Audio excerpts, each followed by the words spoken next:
एक सन्नाटा। ये कोई खालीपन नहीं है, ये एक हथियार है। जब तुम एक नार्सिसिस्ट को पूरी तरह से अनदेखा करने का फैसला करते हो तो तुम सिर्फ बातचीत बंद नहीं करते, तुम उनके अस्तित्व के स्रोत को काट देते हो। वह स्रोत जिसे वे नार्सिसिस्टिक सप्लाई कहते हैं। तुम्हारा ध्यान, तुम्हारी प्रतिक्रिया, तुम्हारा गुस्सा, तुम्हारा प्यार, सब कुछ। शुरू में उन्हें यकीन नहीं होता, यह उनकी दुनिया के नियमों के खिलाफ है। वे ब्रह्मांड का केंद्र है, उन्हें अनदेखा नहीं किया जा सकता। वे सोचते हैं यह एक परीक्षा है, एक खेल। वे तुम्हें वापस लाने के लिए अपनी पुरानी तरकीबें आजमाएंगे। पहले प्यार की बौछार होगी। मुझे तुम्हारी याद आती है, मैं तुम्हारे बिना अधूरा हूं, सब कुछ मेरी गलती थी। ये शब्द खोखले है, ये चारा है। जब तुम चारा नहीं पकड़ते तो भ्रम की स्थिति पैदा होती है। ये उनके स्क्रिप्ट में नहीं था। उनके भव्य नाटक में दर्शक को हमेशा प्रतिक्रिया देनी होती है और फिर गुस्सा आता है। यह एक फुसफुसाहट से शुरू होता है, फिर एक गड़गड़ाहट और फिर एक तूफान में बदल जाता है। उनका मुखौटा फिसलने लगता है। सच यह है, नार्सिसिस्ट का ईगो कांच का बना होता है। यह भव्य दिखता है, लेकिन यह अविश्वसनीय रूप से नाजुक होता है। यह पूरी तरह से बाहरी सत्यापन पर निर्भर करता है। जब तुम उन्हें अनदेखा करते हो तो तुम उस आईने को हटा देते हो जिसमें वे अपना झूठा भव्य स्व देखते हैं।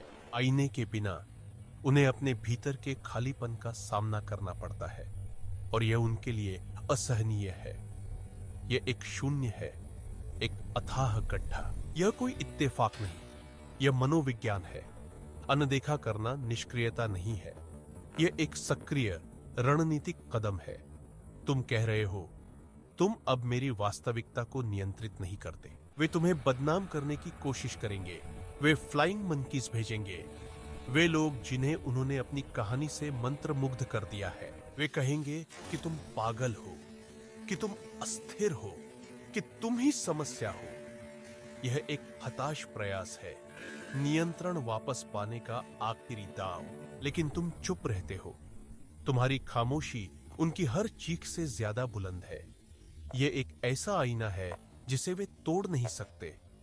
यह उन्हें उनकी अपनी शून्यता दिखाता है। एक उदाहरण सोचो, माया और रोहन।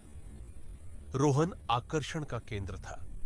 हर बातचीत, हर फैसला, हर भावना उसके इर्द गिर्द घूमती थी। माया ने उसे छोड़ दिया, लेकिन वह उसे फोन करता रहा, संदेश भेजता रहा। पहले मीठी बातें, फिर धमकियां। वह उसकी दुनिया का हिस्सा बने रहने के लिए लड़ रहा था। फिर माया ने पूरी तरह से चुप रहने का फैसला किया।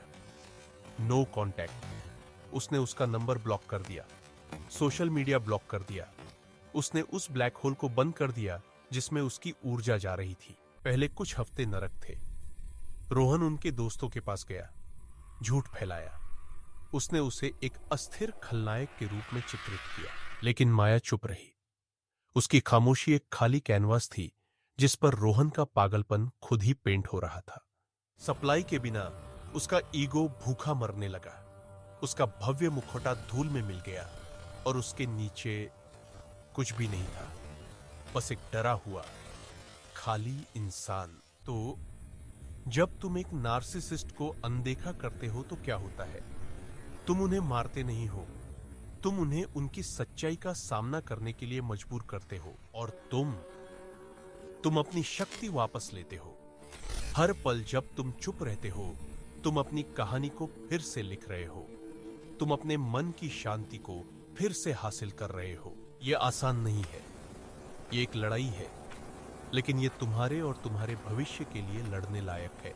तुम्हारी खामोशी एक अंत नहीं है, यह एक शुरुआत है। तुम्हारी अपनी कहानी की शुरुआत तुम्हारे अपने नियमों पर।